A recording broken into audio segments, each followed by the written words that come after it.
For more on what's going on here, let's welcome in Georgia Congressman and Ranking Member of the Subcommittee on Government Operations, Congressman Jody Hice. Great to see you again. Good morning. Good morning. Great to see you, Rob. I want to put one of your tweets up on the screen if we could. I thought this was perfect. Americans are paying more at the pump, more at the grocery store, and more to keep their house warm. And what is Joe Biden doing about it?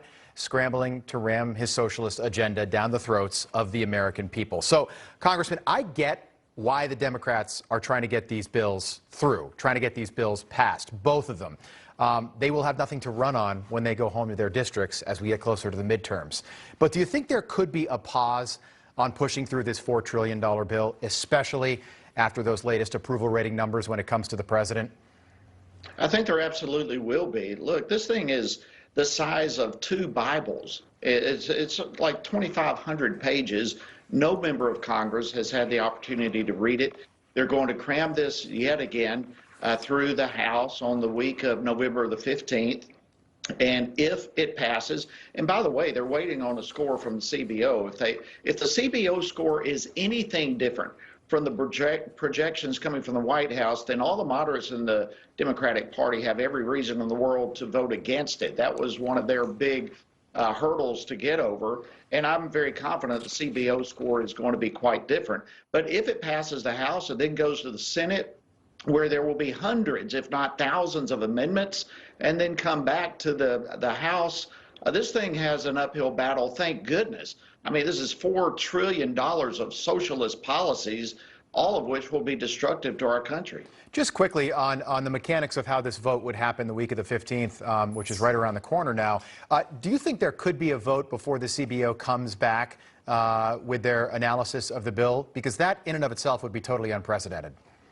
Yeah, it would be unprecedented, and I really don't think so. Nancy Pelosi would love to vote before a CBO score, quite frankly. She shares the mentality, vote on it, then find out what's in it, vote on it, then find out how much it costs, kind of a mentality. But you've got enough of the moderates in the Democratic Party who are rejecting to vote on this before a CBO score. So I think there will be an attempt to do so, but I do not believe that will be successful. They're going to have to wait for a CBO score. Yeah, and likely those 13 Republicans who voted for infrastructure on Friday would likely vote against this $4 trillion debacle, this social spending plan. But it would be dead on arrival in the Senate because Joe Manchin has made it very clear that he has no interest in voting for a bill of this size, at least right now. Yeah, and he's not going to be the only one, I don't believe. Like I said, if it gets to the Senate, there's literally going to be hundreds of amendments. It will totally change the bill, and that makes it more difficult for a lot of people to vote for. And I tell you, a bill this size, the longer it waits, the more difficult it comes to pass. So this hopefully has an enormous uphill hurdle and something that will not be able to get past the finish line. And it's pretty much the same bill the Senate passed 89 days ago. So they're making it seem like this is some huge win for the administration. We had this thing done 89 days ago, and the House stalled it because of the Democrats fighting with themselves, progressives not wanting this bill. They didn't vote for it this time either. Quick question for you, Congressman. Do you think that Joe Biden is governing right now like he is planning on running again in 2024? Absolutely not. I mean, Joe Biden is so out of his league right now.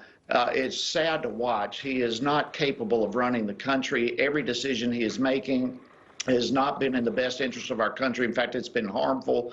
And the polls reflect that. And the Democratic Party knows they've got a problem in the White House, and they have a problem in the vice presidency as well. I mean, her poll numbers are even worse than Biden's. And so the Democratic Party has an enormous vacuum of leadership, unpopular leadership, people who the American people do not like, they do not trust, they do not want. And you add to that the policies that they are cramming down the throats of the American people. This is a time that the Democratic Party literally is in panic mode. Yeah, he's governing like he's got a mandate in the House and Senate. In the House, he's got razor-thin margins. In the Senate, it's a virtual tie. He's got 1 vote if you include the vice president.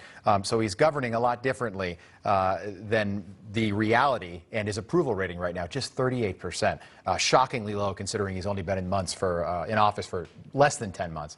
Congressman Hice, great to see you again. Come back and see us soon. We appreciate the insight as always. Thank you. Always good to be with you. You too.